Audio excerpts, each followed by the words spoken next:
Today's topic is the continuing trend of the retail apocalypse sweeping through the industry. More and more clothing stores are closing their doors, leaving consumers with fewer options for in-person shopping experiences.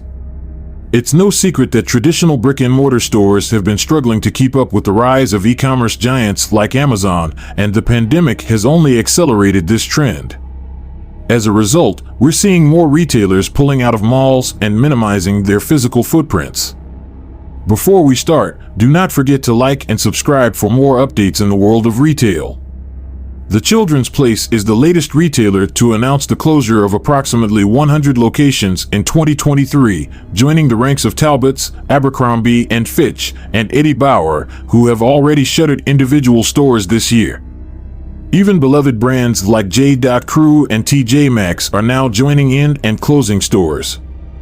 It's a tough time for the industry, and it's unclear what the future holds for traditional brick-and-mortar stores. However, one thing is for sure: the retail landscape is changing, and retailers need to adapt to stay afloat.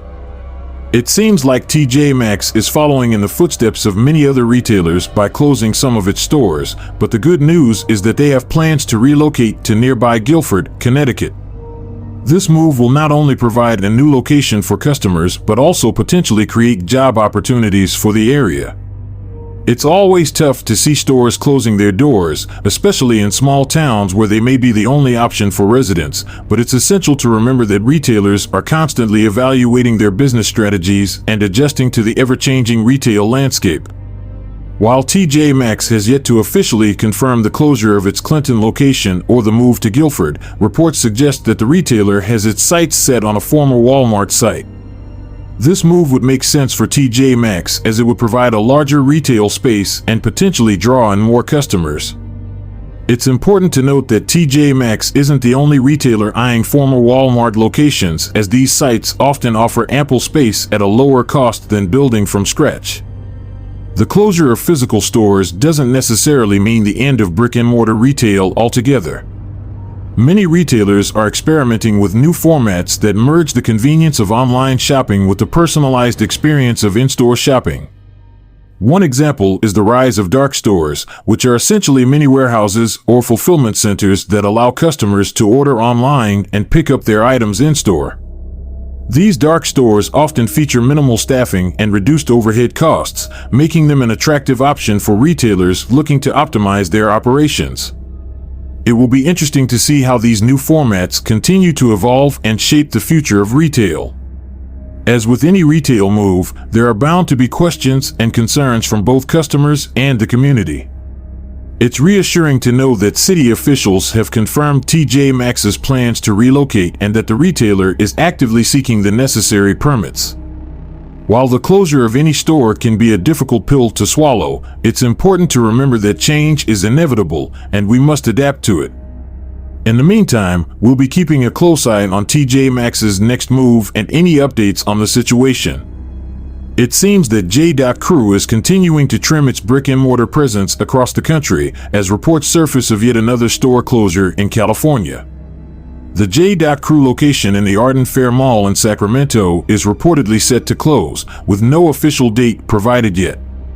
According to Nathan Spradlin, marketing director for Arden Fair, J.Crew decided to vacate their 5,600 square foot location due to a neighboring retailer's need to expand into a portion of the space. While this may come as disappointing news for fans of the brand and the bad news for Gap Inc., as the company is also focusing on expanding its presence in other ways. For example, the company recently announced a partnership with Walmart to launch a new home decor brand called Gap Home.